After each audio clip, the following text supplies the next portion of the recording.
All right, what's going on, everybody? Let me give everybody a second to kind of get in here and let this thing get built up after that tough loss. If people want to get in here and get a chance, I'm sure people got a lot of opinions to spout, a lot of feelings to get out there. So give just people a couple minutes to get in here. We already got a few. All right, we got some in here now. All right, what's going on, everybody? It's Bradley here with the Country Roads webcast crew. We got Steven and Jordan, as always. Just left the game. I'm sure you boys are cold, wet, and disappointed. So, of course, guys, a disappointing loss. I'll say it's been real tough. And we're here with on the Voice of College Football. I'll say this is our first post-game live show, so we're really excited to get on here and do it. Wish it was a little bit better circumstances, but we're really excited to get on here and do it. And, again, thanks to Market Projects for letting us get on here and do it. So let's get down to it, guys. So Kansas comes into Morgantown, really knocks West Virginia around. Defense doesn't even walk out of the locker room. Final score ends up being 55-42 in overtime after a pick six there at the end. And Jerome, man, it's just a real tough, sloppy game, guys. So let me get your initial opinions on it. You want to take it? You go ahead. Oh, man, I don't know. I'm trying to be not too harsh right now, but it's hard not to be. The super low point. I mean, it was a weird day of football. You look around the nation, a lot of upsets were happening around the country or near upsets. So, I mean, I don't know. I thought I knew what type of team West Virginia had after competing with a good team like Pittsburgh, but verdict's still out on how good Pitt is, and verdict's obviously still out on how good West Virginia is, and maybe the verdict's still out on how good Kansas can be as well. But that being said, I'm extremely disappointed. I've always been one preaching trust the climb, preaching Will Brown, but I don't know if I can ride that train any longer after this one. Just some of the decisions, some of the things, some of the mistakes that keep continuing to happen. You know, we've rode this rebuild, this trust the climb for 3 years. This was year 4. We've got good players. I think JT Daniels deserves better than this. I think some of the other impact players we have deserve better than this. The defense was absolutely atrocious. And I just don't know if we're just cursed as West Virginia fans what it is. Defense was good for 3 years, needed to improve the offense, then finally do, and now the defense is bad. I got a lot on my mind, a lot of things to think about, but I just don't know if I can ride this Neil Brown train any longer right now at this point. Yeah, I think that good too. Oh, sorry, I was just kind of tail end off of that. I think that if I was on the Neil Brown train still at the end of regulation, I was only hanging on by, I was being drugged by my ankle at that point. You have probably 3 or 4 opportunities to win that football game after you've already lost it, going down by 11 points and kicking the field goal. And I don't understand where we're supposed to be heading to, because this isn't a climb. If anything, we've fallen off the mountain at this point. I don't see anything that makes me believe that I should believe in the progression any longer. And I'm sure that I'll calm down, and I'm just emotional right now. I'm like Cruz in the fact that I still have time I need time to digest things, but there's so many things that this game was. It's your home season opener, your first night game in 4 years, your first night game in Neil Brown's era.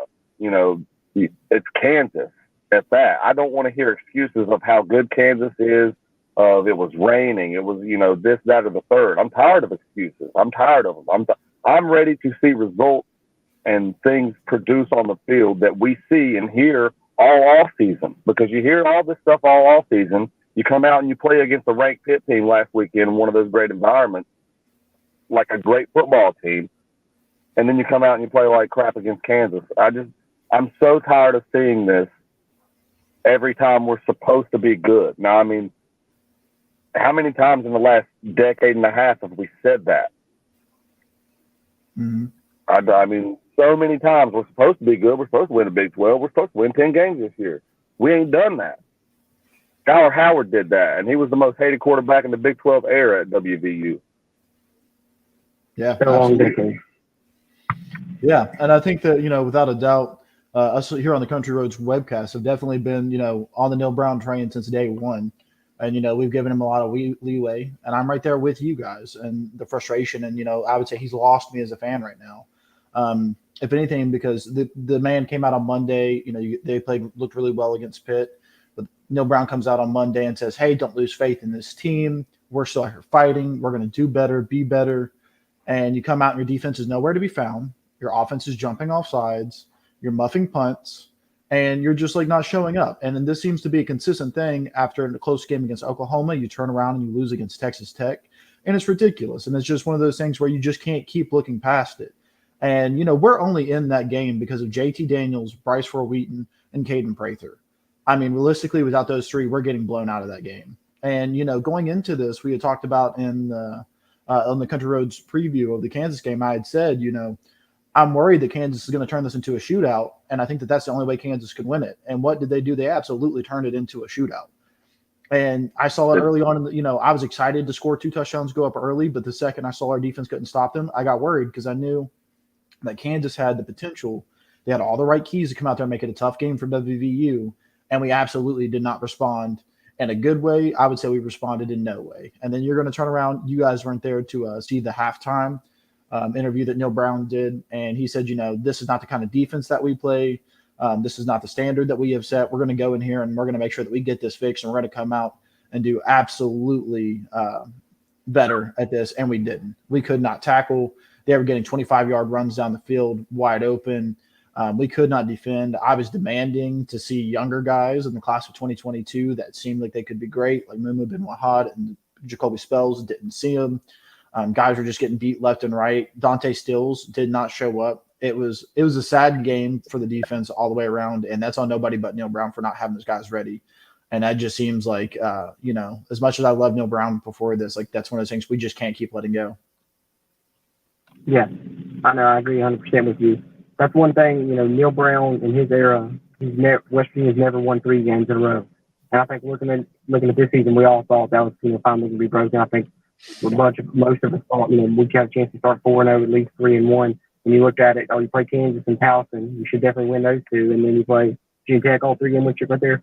Nah, we shouldn't talk Kansas up as easy again, not with this team and not with the way things have been right now. And, I didn't harp on Neil Brown as much as anyone else for not going for that 4th down against Pitt. But guess what? I'm going to harp on Neil Brown this week because not going for that touchdown and kicking that field goal when we're down 11 makes no sense to me at all in my head. They haven't stopped their offense for once all game. You're 6 yards away. You can easily get a touchdown. Go for the touchdown. If they do that, West Virginia on that last drive is going to score and win the game and not play for overtime. Neil Brown is so conservative. He does not have the waivers. He just doesn't have it in him. He doesn't. I mean, we talk a lot bad about Dana, and I mentioned this to Stephen after the game. But look at the same. That's the one difference that he does have on Neil Brown. Neil Brown doesn't have that cutthroat mentality. Dana, in Texas, he said, "You want to go win the game? Let's go win the blanking game," and they did. But Neil Brown doesn't have that. If he had that, they go for the touchdown right there. They score, then they get the stop and they go for the win. But no, he kicks the field goal to go conservative, and at best you can do is tie and go to overtime, and that's what happened. And he can blame the turnovers in the postgame all he wants or blame whatever he wants. But Neil Brown, some of your decisions and your play calling early this season has cost us and led to us being 0-2, and that's a fact. Yeah, and I would even go before that, the decision to not even try to score a touchdown in a shootout before halftime. You've got 39 seconds, and you've got a quarterback that's been unstoppable. You've got a wide receiver that's been the best player on that field. And you've got 2 timeouts in your pocket. You're not even going to give it a try. You're not even going to give it a shot. Like, you're just going to stand there and be like, okay, I'm happy with going into the locker room up 1 touchdown with Kansas getting the ball after half. I'm okay with that. That's fine. We'll come out and our defense will be better. Our defense is God. Our defense is going to stop them like our defense stopped Pitt with 92 yards to go. It didn't happen. And I agree. Neil Brown has been way too conservative. And, looking into the 4th quarter, we can kind of like talk about, the offense looked great all night, but towards the end of the game, I know it's raining. I know it's difficult, but that did not seem to stop JT Daniels. But we turn around and run the ball for 5 minutes in the 4th quarter instead of putting the ball in the hands of our 2 best players. Makes no sense to me.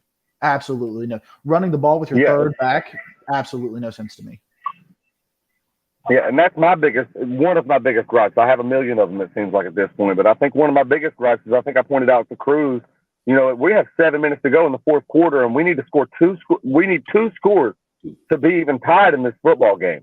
And I see no sense of urgency. We're running the football. We're not rushing to the line at all. And I'm not afraid to admit this was the first time in my amount of time going to football games. It's a long time now if you've been watching our show. That's the first time that I've ever left in a game that was still winnable. I told Cruz, I said, I don't care if they make the field goal. Yeah. If they don't fake it and they actually kick it, we're leaving. I'm not sitting here and I'm watching it any longer because I'm not going to sit here and watch a coach that's just going to play to just tie the football game. Like he said, we went on and on and on about Dana and, this, that, and the third. But the one thing that he did have was courage. He went for it, when it needed to be. And that's something that we need to do. It's one thing to sit there and say how smart it is to go by numbers and this, that, and the third. But that stuff isn't adding up on the field. You know what I mean? Like, you're like, oh, well, we did that because it was, the smart play numbers wise. Okay, well, it obviously didn't work out. So those numbers only work to a point. I need to see more execution from the offense. I need to see more consistency out of the defense from all things around. I said before this game that our secondary was susceptible, but our entire defense gave up so much to the entire Kansas offense. Kansas looked like that. That was one of the best teams that I've ever, watched play at Mountaineer Field, and that wasn't, if you know what I mean. They only looked like that because our defense played so bad. Yeah, our defense was absolutely not there, and we've always struggled with the mobile quarterback, and it just seemed like we came in absolutely not ready for it. And I had brought up, in our pregame preview, the fact that, our linebackers were biting on all kinds of play actions and like fake handoffs against Pitt. And this game, I swear to God, they bit on every single one of them. They were chasing the wrong guy the whole entire first half, third quarter, fourth, on the whole game. We were chasing the wrong guy. I mean, and granted, give it to Kansas. Kansas played a hell of a game. Kansas came in here to win. Those guys played with some gusto, and they did. And they were the best team on that field today. And, looking at that defense, like you could not pick one spot on that defense that was a bright spot. Not one. No, you really can't. Nope. It was bad all around. The defense just, from the beginning, it struggled. I think they had, that one good stop early. West Virginia was up 21-7. And then from then on, it just Kansas did whatever they wanted. They wanted to run the quarterback on the option. They could do it. Any of the running backs, didn't matter which one they had in there. All of them were breaking through holes and breaking tackles. Tackling was the problem again. Secondary was an issue. And you can tell me, you're down to your third string corner because Charles Woods is hurt and other guys out for targeting. But he came back in the second half and didn't look any different. Looked exactly the same as it did against Pitt when Pitt went to the air. The secondary is terrible. The tackling's awful. It's just little, the same things that we saw in week one were not corrected. We're even worse, really, I would argue. If anything, I just feel like a fool because, I said that this team was going to be so fun to watch and this and that. I don't know what to expect. I don't know what to think, but I do know that I don't know if Brown makes it past this season at WVU. I don't know. I'm on the, right now emotionally, I think they should just let him go right now. But that, that obviously could change in the next few hours. But yeah, I mean, like I said, I definitely on the hottest see you lose this game in your job. Yeah. I mean, he's definitely on the hottest seat in the Big 12 right now, and I don't know how Neil Brown can feel comfortable going into this. And you would like to think that that's something that would finally get him fired up. But he knew going into the season that he was going to be on the hot seat, that he had something to prove. We've all said that this is Neil Brown's show me year, and he has showed us nothing but shit so far. We looked great on Thursday to turn around and have a slump. I can give Thursday a pass. Losing to a great Pitt team, I felt embarrassed today because I was tweeting out of the guy, and I said, it was a Pitt fan talking, ish. And I was like, I'm not embarrassed by losing to a good team. I'm not embarrassed by losing to a good Pitt team. And I was like, but turn around and lose to Kansas, I am absolutely embarrassed to be on this podcast right now and wear this West Virginia shirt. Absolutely. Absolutely. And that's what I told Steven. I said, Neil Brown complained about not having a home night game in his tenure yet. And you want to know why you haven't had one, Neil Brown? Here you go. This is why you haven't had a home night game. This is exactly why. Because you can't win. You haven't been able to win. You talk the talk. You talk great. You win every press conference. You do great in recruiting. Off the field, you say all the right things. You're making all the moves. everyone knows you got the notes. They said Neil Brown's so prepared. He does this, he does that. It was a home run. No, can't miss hire when West Virginia hired Neil Brown. Just give him, 3 years. And we give him that, and here he is, year 4, got some of his players. You get C.J. Donaldson, that's his guy. J.T. Daniels, he brings in a lot of these transfers he brings in on defense. And it's the same stuff, man. It's the same stuff. And I don't know, I think Jody Foster in the chat said, 20 million reasons to keep him though. And, his buyout is over $20 million. So Yep. He probably will be here again next year. And, I don't know. It's a young season, I guess. The year still has to play out. Who knows what could happen in the future, but I'm all but out right now. I don't know. I'm hurt. I'm disappointed. I think the fan base deserves better. Like I said, JT Daniels deserves better. Some of those guys that really played their butts off deserve better. And, it really hurts for the fans. It's been a long time since we've experienced a West Virginia win. If you get thinking back, the bowl game was, 8-9 months ago? That was lost. Lost the first game in a heartbreaker. Lost this one in a heartbreaker. Both games kind of interceptions deciding the game. And, turnovers, you shoot yourself in the foot and can't get out of your own way. It seems like Neil Brown can't get out of his own way ever since he took over at West Virginia. Yeah, I don't know if I would go as far as to say that I'm embarrassed to wear the West Virginia logo. What I'm embarrassed about is to call Neil Brown my head coach. And, I'm going to be at every game from here on out, just like I always am. But as far as backing him up and, when people talk down about him and say that, that he's not a good coach, I'm not backing that up anymore. I agree. I agree that he's not a good coach anymore. That's where I'm at.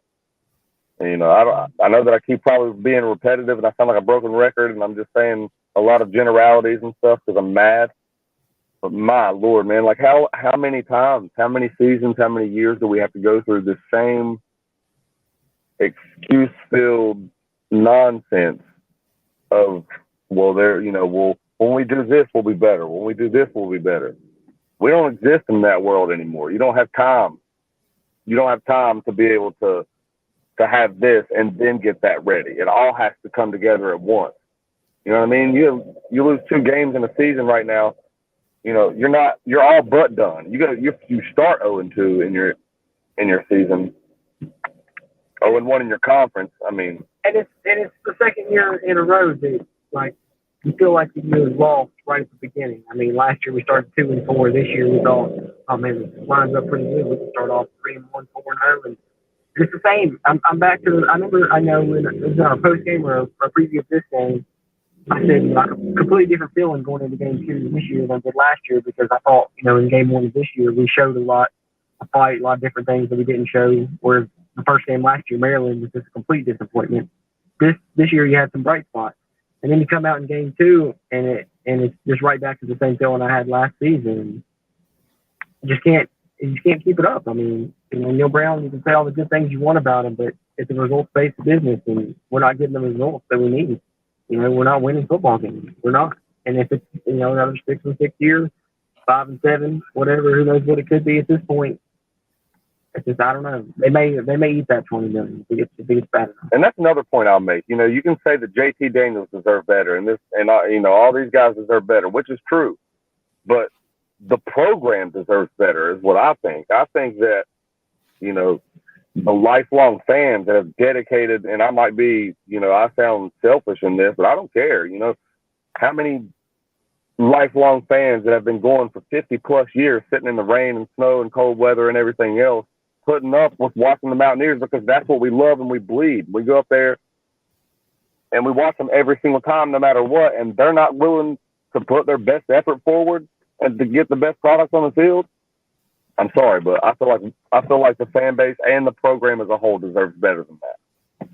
Yeah, absolutely. And so, if you're looking at bright spots, like the game comes out, JT Daniels, he looks as good as advertised. That pick 6 at the end of the game, bad throw, sure, whatever, but that's not on JT Daniels. Him and Bryce Ford Wheaton absolutely showed out. If you're looking for the only bright spot in this game is Bryce Ford Wheaton, Caden Prather, and JT Daniels. Those guys are ballers.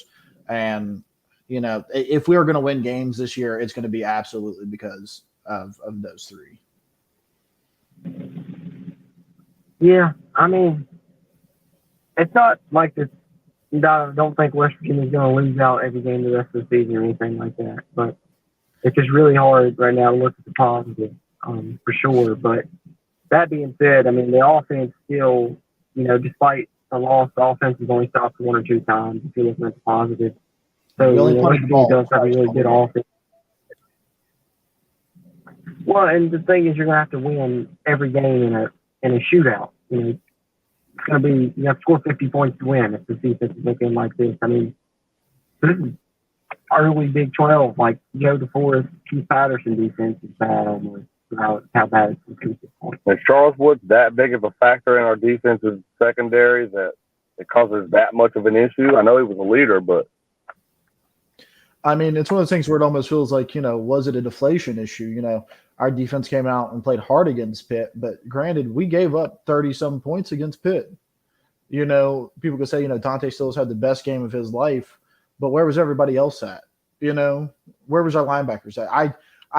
Lance Dixon looked horrible. He had a few tackles, but he looked horrible. Lee Kapogba, couldn't even find him on the field. Don't even know who our third linebacker was. Couldn't tell you. Was it actually Lowe? Don't know. Have no idea who it was because you didn't see him. You didn't hear the name. When you got your safeties and your cornerbacks making most of your tackles in the game, it's not a good sign. And it was just Jordan Leslie has built a great brand of defense, and you thought going into the season, we had some question marks, but we had filled them up with some pieces that we thought would be an answer, but it turns out they're not an answer. It turns out FCS players, people say that they come along better towards the end of the season, but we're not playing them at the end of the season right now. We're playing them at the beginning of the season, and it is just they might as well not even be on the field. We might as well not even send out a defense at this moment. Well, you hit on Charles Woods last year, and it's like once they did that, they thought, oh, this guy's really, really a great player. We can bring in some other ones, and it's going to be the same, formula, plug and play. And it's just not. It's hard to find those diamonds in the rough. You did with Charles Woods. Maybe you didn't with these others. I don't know. The verdict's still out, but like you said, maybe later in the season we'll see them play better.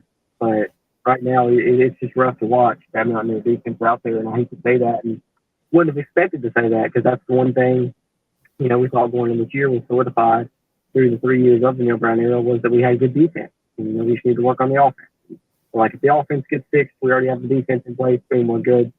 And no, and it's not because the thing is I got to eat a little bit of crow because I think a lot of the pundits and talking heads were talking about West Virginia's defense is going to struggle because they've lost, this piece and that piece. And we point to the transfers that we brought in and, that they may be better. And then a lot of players that we have is upgrades and stuff. And maybe some of them are, but to this point, it doesn't look that way. And it looks like we're going to have to eat crow to say that the pundits and most of the talking heads may have been right about this team and defense being a weakness and taking a step back.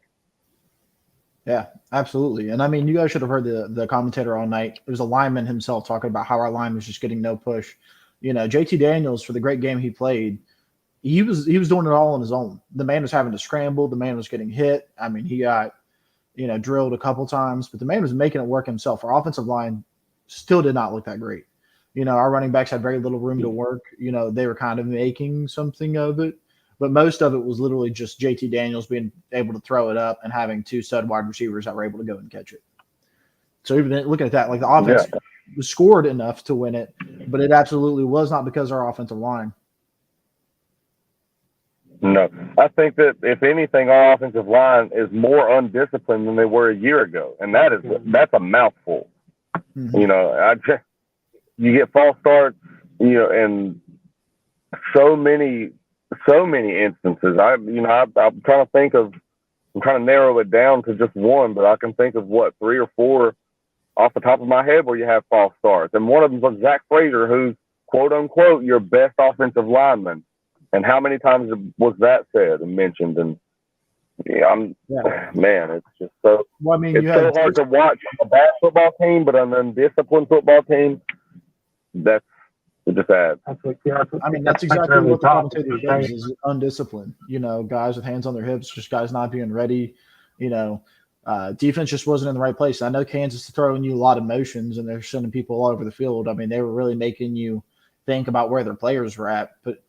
This is what Kansas has been doing. That's what they did last week. It was their offense. It's how they ran it, and you weren't prepared for it. That's on your coaching. That's on coaches. That's bad coaching. That's bad discipline. That's bad practice. That's just a big issue, everywhere. I'm going to catch into some of this chat. So I got a cool one here from Slider Die. It says, if they don't get shit figured out against Towson and Virginia Tech, show us the team that played Pitt. He might be going after Blacksburg, talking about Neil Brown. If we go on to beat Towson, I don't. If we lose to Towson, absolutely, I'll be surprised if he makes it to Blacksburg. But after Blacksburg, if we go in and lose to a hobbling Blacksburg, Virginia Tech Chokies team, does Neil Brown make it to Week 5 against Texas? If he loses to Blacksburg, if he loses to Virginia Tech but beats Towson, does he make it? Is that the question? Yeah. I think yeah. I think if he makes it by Towson, beats Virginia Tech, or loses to Virginia Tech, I think that he's very at risk for losing his job at the end of the season. But I do think he makes it past Week 5. I don't know. Yeah. It's how bad West Virginia looks. If the defense doesn't improve, I think at this point that's probably what Shane Lyons and the athletic department's watching, because if they weren't already on notice of him, tends to be on the hot seat now. His seat's pretty much engulfed in flames, and so Shane Lyons is keeping a closer eye on things as the season progresses. And I think it's not even only a matter of wins and losses. I think, if he finishes with a losing record, if we don't make a bowl game, then he's probably done. But I also think if they don't see the improvement in the areas that they're wanting to see, probably mental mistakes, game management, and secondary defense, tackling, just little things like that that coaching can fix. If they don't see that throughout this season, then I don't know if he'll make it through the whole thing. I don't know. Like I said, if he loses to Towson, he's done. He probably won't make it home, back to his house before he's fired. Losing Towson, but I don't see that happening. His offense, like I said, still looks really good, so I don't see that happening. But if you lose to Virginia Tech and start 1-3 is the only win over an FBS, and then you get blown out by Texas, and then you have a bye week, I could see something happening on that bye week with a 1-4 start, 13-point loss to Kansas and a blowout for Texas, and whatever loss for Virginia Tech if that was to happen. I could see that. I think you could eat $20 million for those type of results.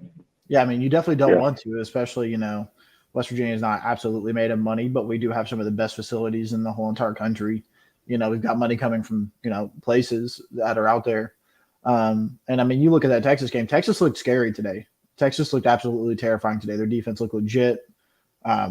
Their offense, Quinn Ewers, if he comes back, I think that they'll have a shot at winning the Big 12 because they looked absolutely nasty. So, even if you pull out a struggle win against Blacksburg, you're looking at maybe getting slapped up by Texas, going into a bye week, coming back and having Baylor at home, which is going to be no easy feat. So you're looking at getting blown out 2 weeks in a row. I just don't know. I don't know how you keep fans from absolutely storming the field. Like I just don't see it. I'll tell you, the boos were coming heavy on that last drive. The one they ended up kicking the field goal on. After a few of those runs, I mean, it rained down boos and they were loud. So it's getting to that point from the fan base. It really is. And that's what you hate to see. But, that's the one thing. When we hired Neil Brown, we talked about the fan base feeling united for the first time in a long time, that they were all behind. And now 4 years later, here we are, and we're right back to the same point we were before we hired him, it's half the fan base fire Neil Brown 100% now, and then the other half, well, let's play this out, let's see, it costs too much, who are we going to get to replace him, and it's just divided again, and it's just a mess. It's a mess. Yeah. And I think that there's a whole conversation to be had about, replacing Neil Brown and stuff like that and the ways we should go, but I don't think we're at that point yet. Hopefully we don't get to that point later on down the season, but it's definitely something that's going to be talked about. And again, I just wanted to remind everybody, if you're on here at YouTube, make sure you give us a like and subscribe. I know it's been a rough day, but win or lose, we're still Mountaineer fans. We're here to bleed the blue and gold. It's what we're here for. So give us a like, give the Voice of College Football, like the West Virginia chapter of Voice of College Football. Subscribe. It really helps us, helps you get out the West Virginia content, and it really gives you a place to come here and vent it out, boys, because we're a family, we're fans, we're frustrated. We have every right to absolutely be frustrated. Okay, I got another comment up here, and I think that, I think most people are off of it, but I think it's a pretty good question to bring up, and it's from Nazmo King. It says, is it time to quit trusting the climb yet? If not, when? And this is Kansas is the new West Virginia. respected, better than average football team, able to win the Big 12 away games, and WVU is the new Kansas. I will say I feel like the only reason that anybody would still have faith in Neil Brown is because of his recruiting. And like Jordan said, his talking, I think that he's got slick words. And, his recruiting has still been really good, but that's going to fall off too without the production. So I'm officially off the climb. I feel like you guys are too. But for those people that aren't off the climb, what do you feel like they're still holding on to? I don't know. Take that one. Yeah, it's, like I said, at least the offense has improved. The offense still looks good. That's your one bright spot. And if you're still trusting the climb, the young season, West Virginia's 0-2. It doesn't look good. But you don't never know what the future holds. And there's always reasons. And if West Virginia turns it around and, who knows, finishes 8-4 still or something like that, people probably still ride with him. And because, like I said, he does have that $20 million buyout, and he's probably going to be here in 2023 as well. So I guess, even though I'm not really going to be preaching trust the climb like I was, I do have the merch. I'll probably still wear that, unfortunately. But I guess, it still works because as Mountaineers, we're always still climbing, right? We're always trying to climb, to get to top of the Big 12, top of the nation. So I guess it works in that aspect, but I'm not going to preach it as much. But I'm not me being upset right now and me being, kind of done on this Neil Brown thing, seemingly does not mean that I'm not going to support the team the rest of the season and watch every game and take it all in just like I should and be here and talk about it with you guys and everything. And everyone else should do that too. So, trusting the climb, I don't think it's about Neil Brown. It's more about the program, really. He may have coined the slogan and, came in when he came in, but you don't have to necessarily side to him. You can still trust the climb without trusting in Neil Brown. Yeah. Yeah. I was saying, what was the original question? Yeah. It really feels like, we're climbing right into the dumpster, to be honest, So it feels like it's right where we're climbing to. It's rough. Super Jailer. Yeah, it's rough. All these comments, people got me worried for Golden Blue Dude. Joe says Golden Blue Dude may be at the ER by now. I'm sure he is absolutely. No. I mean, we're all mad. It's just how it is at the moment. I'm gonna say I take it as hard as you know what that's the West Virginia fan base passion. And, well, that's what makes me believe that that was the original question, I guess. It was what would make Neil, the people that are still believe in Neil Brown. I guess a lot of people still, like you mentioned the recruiting thing, Neil Brown was left with the least amount of, NFL quote unquote recruits left on the table. You know what I mean? So that's still to be thought about. But at the same token, this was the year that all that was supposed to, end and everything was supposed to come to fruition. So, like I said, I'm tired of excuses. Yeah, to me, it honestly almost feels like Dana Holgerson's 2018 year, where it's just like I felt like, and I know it's hard to say that because Dana Holgerson was in year 8, 9, of his contract, but you're looking at, he's got Will Greer, he's got all the pieces around him, he's got everything he needs to do to really make a run at it, and he just couldn't get it done. He couldn't get over the hump. And Neil Brown going into this offseason, he had a chance to really solidify himself. He's got the best quarterback that West Virginia may have, highest rated quarterback, that West Virginia may have ever had. And he's looked great. He's absolutely played like a baller out there. But, our defense, we're led by Dante Stills, who might be an NFL pick. All this talent that they say we have, all this athleticism that we used to say we have, but yet it just doesn't translate. And so it just feels like, if you aren't going to show some climb now, then it feels like it's never coming. I'm not gonna lie, our signal's a little spotty. As you can see, we're in the forest, and a lot of that cut out on choppy coming through. Because I don't know. Hopefully, we're coming through clear still right now, but signal's a spotty. We're in the car and stuff. But yeah, you're fine. I was talking about how that just like this feels like the 2017 year, where it's just like we should have all the pieces, but just nothing's coming together. Yeah. Yeah. Yeah, that makes sense. It's I'm trying to think of a year. I mean, I don't know.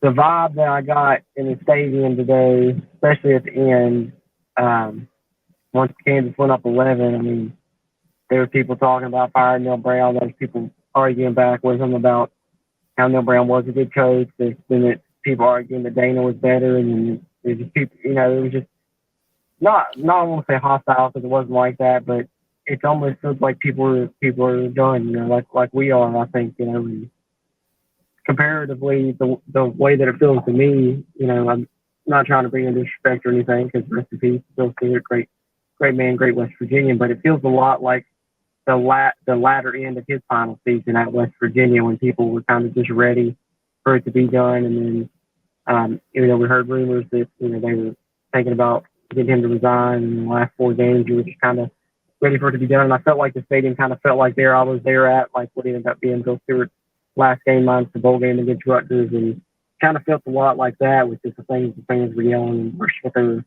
yelling then as well. So I don't know. It was definitely just a weird environment for sure around. Like I said, you look around college football, a lot of upsets were happening today, and it was a weird, dreary day here at the stadium. It wasn't as loud as usual, save for the beginning. West Virginia was up 21-7 after that. It was kind of downtrodden, and like the atmosphere of the stadium almost matched the atmosphere and the weather outside. Just a dreary day with a dreary result. Yeah. And I mean, at one point in time, they showed a camera shot of the fans, and I think it was like 3rd down and 5 in the third quarter. Kansas was making a drive, and, they did a little pan shot of our crowd, and everybody was sitting down. I mean, nobody was invested in the game. Nobody was interested because, you're going toe-to-toe with Kansas after, almost giving it to Pitt last week. Now we're going toe-to-toe with Kansas this week, and it's just like, how do we even know what to expect going into these games? And so how are you supposed to get excited when, this is just what you're given? And I think that's where I really saw, like, man, the fans are not having a great time in the stadium right now. They're saying they're getting drenched. And, to even walk out with holding on for like the win, at least gives you, it's a win, whatever, move on. It was ugly, move on. But to come out of it with a loss and a heartbreaking loss of that and overtime with the pick 6 is just soul crushing, absolutely soul crushing. I think what really dejected the crowd was we went up 21-7, and by all accounts, we're about to take off, and it's going to be like a normal West Virginia Kansas game, or a normal game with Kansas, period. And we're just going to have a fun night in Morgantown. It's going to be one of those blowout wins, and then all of a sudden, the defense lets this happen, and the defense lets another score happen, and then you're only up 1 score at halftime. Yeah, you don't go for it before halftime. Yeah, you don't go before halftime to keep running up the score. You turn around and, trust that your defense is going to get together during the halftime.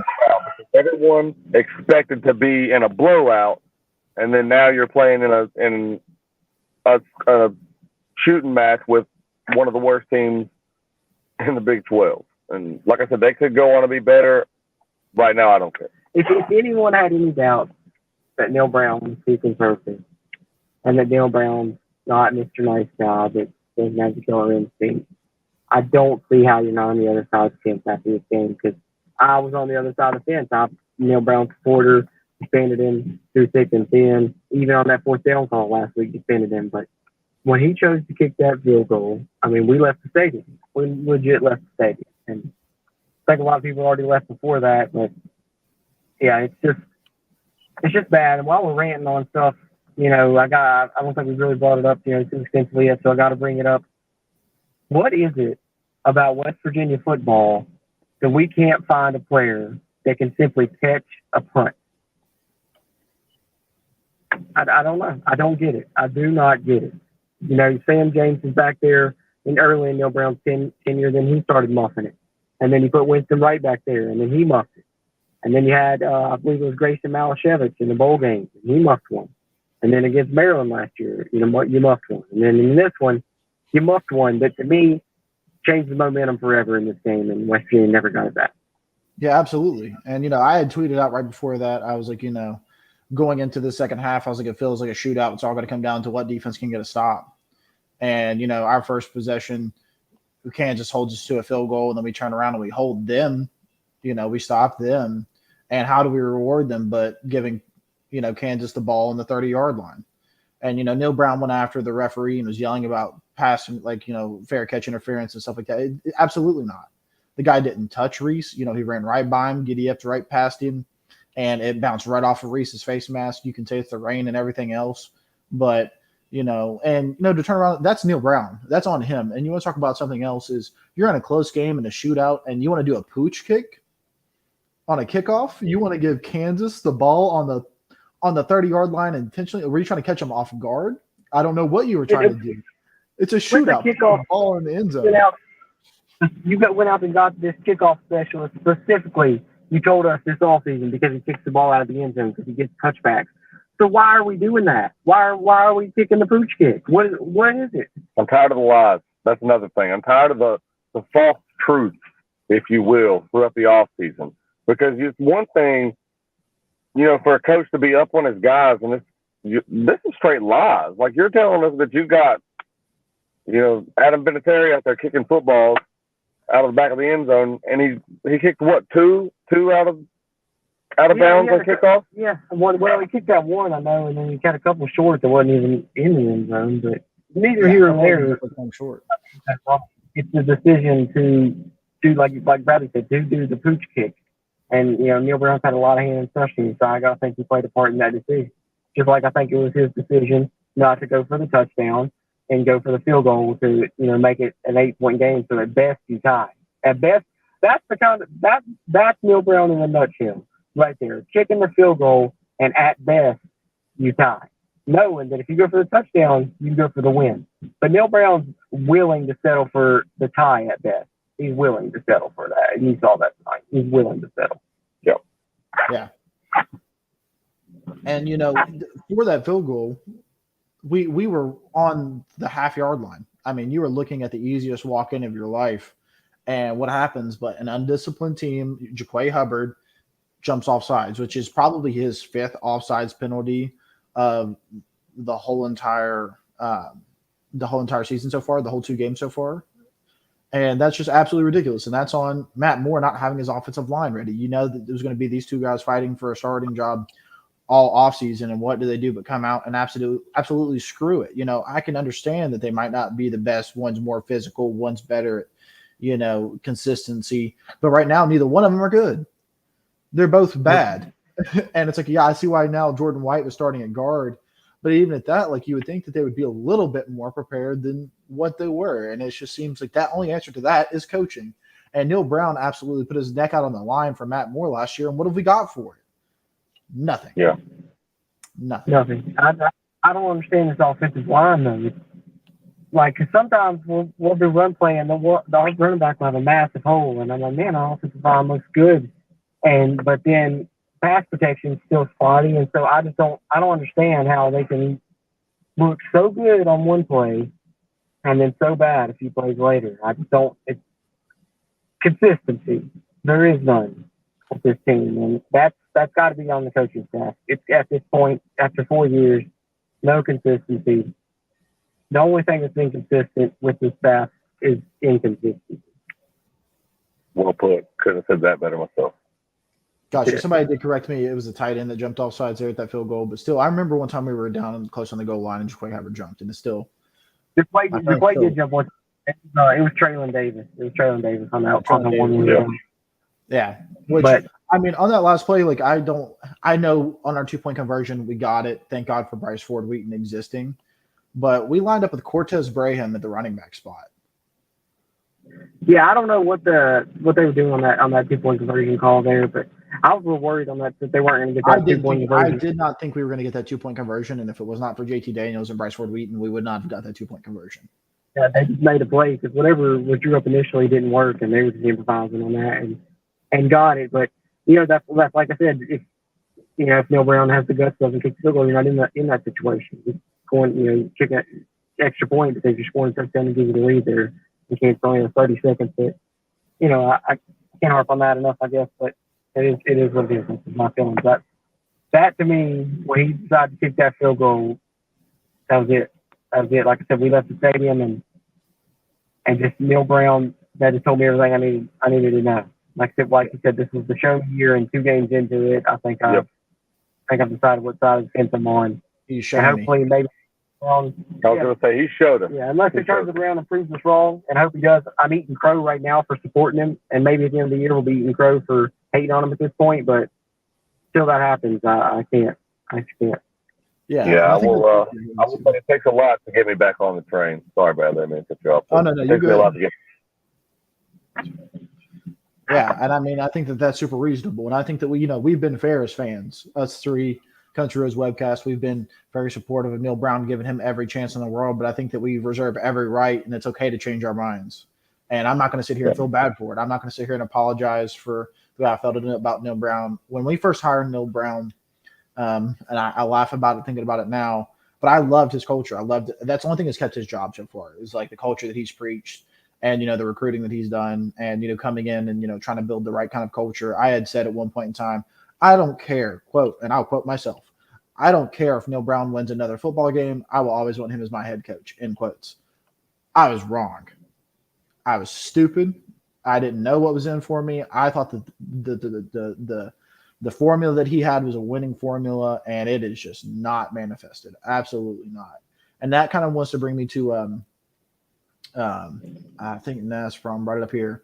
Yeah, and the ESPN commentator brought this up before, and I wanted to bring it up now because he mentioned it a few times. It says the ESPN Plus commentator made the comment several times that he did not like the body language of the West Virginia University defensive players, and it was very interesting. And then I think that it's either Silas or Joey on here goes to say, I'm sorry, I can't find it, guys. Our chat's going pretty quick for me here.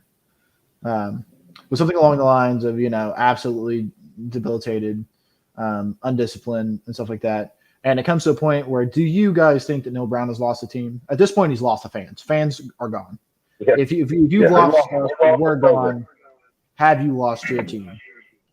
I don't know if he's lost the team or not yet. I think the team, if anything, is the only thing that he has left because those are the players that he's recruited. And you know what I mean? Like, even guys that played for Rich Rod and even guys that played for Dana, that's their coach. They're going to ride with that guy till the end because that's who recruited them. You know what I mean?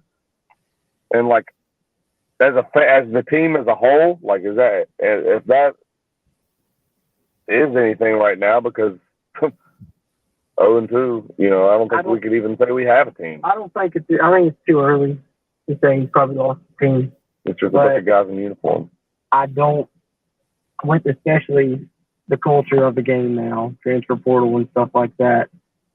If this continues and West Virginia doesn't improve and it's the same thing, he's, like you said, he's already lost the fans, but he's going to lose the team and he's going to lose some of these players that could help the future of West Virginia to the transfer portal. And that's going to hurt. And I think, to me, what hurts even worse than that, though, is we were in a bad spot when Dana left. We knew we were going to have to suffer through this rebuild, trust the climb, and we knew it would be at least 3 or 4 years. And here we are, 4 years later, still not winning, still not looking like we're going to compete in the Big 12, unless somehow Kansas shocks everyone and is one of the best teams in the conference. So I don't see that happening. And so it's like, if you do want to end up getting rid of Neil Brown, then we're just right back in the same boat that we were, and we're set back another 4 years, and so then it's another 8 years of miserable stuff after a decade of mediocrity that it has been already, with only a couple good seasons to really look upon. And I don't know, it's just it's bad time to be an Mountaineer fan right now for sure. Excited for the rest of the season still, of course, but Golden Blue Dude's comment in there. Can you pull that up? That's always loud. Yeah. DVD, I think you're in the same boat as us, wishing that right now. Hey, and we've been in support of Neil, but we're not feeling so hot about it either. Didn't the Flint Tropics trade for a washing machine one time? I don't know. A coach to be named at a later date or something. I don't know. I have no idea, but like I said, right now, this is, kind of almost instant reaction. So once we gather our thoughts, who knows what we'll look at, and we watch the game, who knows how we'll feel. But right now, all definitely 100% off the Neil Brown train, hoping for a better, future for the rest of the season. But it's looking really bleak right now, and it's hard to do anything but rant and complain and wish that you had a coach that had guts and went for wins. You know, I didn't harp on it in week 1, but man, I'm driving that home. I'm driving that home this week. Who kicked a field goal down 11 with 5 minutes left in the fourth quarter? Who? Yeah, I mean, it worked out. You went to overtime, but if you don't kick that field goal, I promise you, we probably get a touchdown. You're only 6 yards away because of a false start penalty. You don't go for 6. Go for the touchdown, then go win the game later. Absolutely. Conservative news. Yeah, and I think that that's something as West Virginia fans, that's not what we're about. You know, I feel like we've always been about, you know, go out there and win the game, which is what people really like Dana Holgorsen for a long time. That's why I liked him for a long time.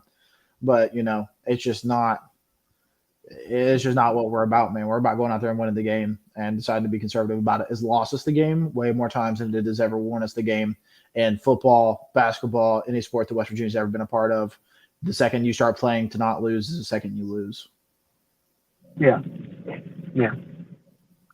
And I mean, I get, you know, after the penalty, you know, you don't have much momentum, you know, but it's the ultra conservative move to kick a field goal right there. It's the ultra conservative move, you know. And I know some people say maybe you have to, it's the only move you got, whatever.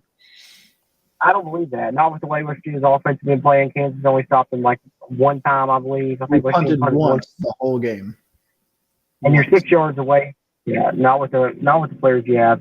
West Virginia had just as good a chance to score a touchdown there as they do. I mean, making the field goals automatic basis. I think they had just as good a chance to go for it.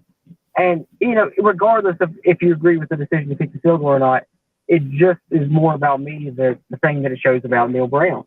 And that, you know, that he is who he is. He's never going to go for the throw. He's never going to go for the kill. He's never going to have the guts. Yeah. He doesn't have that it factor that we always talked about. You know, and that's one of the things like I harped on about Jarrett Doege. He was not having that it factor. And maybe I see where it was, or maybe it wasn't Jarrett Doege that was lacking it, but maybe it was somebody else. Yeah. Well, let's not forget who made the decision to keep Jarrett Doege for the whole time he was in there.